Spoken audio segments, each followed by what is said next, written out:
Adéníkẹ́ máa jó máa yọ̀ máa wọlé máa rọra o ọlọ́jọ́ ìbí okú ọdún okú àṣeyẹ.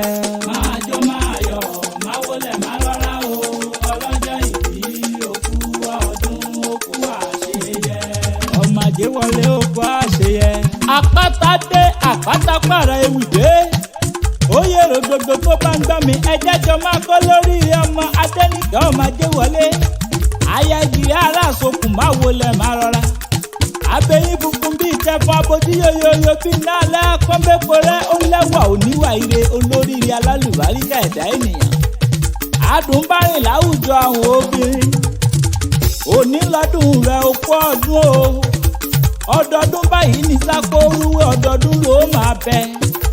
Ọlọ́dún ní mọ́dún ẹ̀ lọ́dún torí oyún mọ tiẹ̀ náà afárá èjò lámọ tiẹ̀ náà àpà èkó ló mọ tiẹ̀ lálárèrè erin mọ tiẹ̀ nù yó. Ẹ̀fọn mọ́dún tiẹ̀ lọ́ọ̀dàn. Adéníkẹ́ àbọ̀ dúpẹ́ orí kádùn.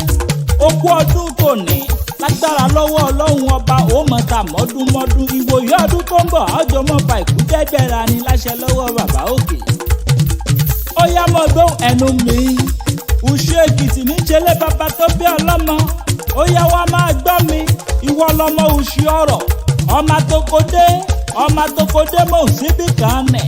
Tó rántí jọ̀hún àná o. Tí olùṣù jè ṣúrú. Débí èṣúrú ọ̀hún lolùṣù jẹ́ kó dé wọ ṣùṣe. Torí nílé bàbá tó bí ọlọ́mọ ohun èèwọ̀ ni wọ́n gbọ́dọ̀ mú tú èṣúrú bọnu.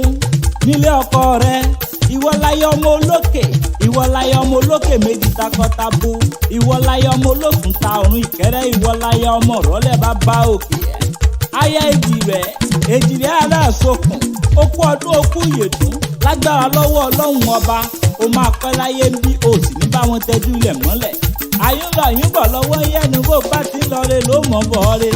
Èèyàn tó bá ní kó mọ́sàmọ́dún ọrùn á máa wọ̀ wọ́n ní bẹ́ẹ̀ ni tóru sìmẹ́ǹtì mẹ́fà pọ̀.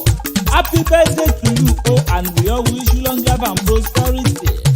Bóyin bá ṣe tá gbéra ó dinú kókó ogi bá bẹ̀rẹ̀ bòjò bá ṣe tá gbéra ó dinú sàrẹ̀ tó kọ́lé sí àpáta ewì èmi ṣe tán o mò ń rebi tá a forí ìlú sọlẹ̀ sí níbi ojúmọ́ tí mọ́lẹ́ gbogbo ilé ìpínlẹ̀.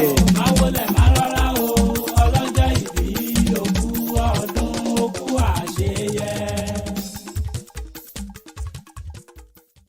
Hi guys, welcome to our YouTube channel, 2A Media House.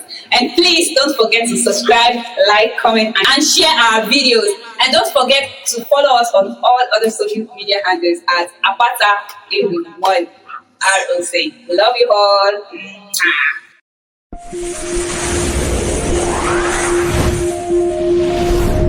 Kindly click like and subscribe to our YouTube channel and press the notification button for more. Thank you.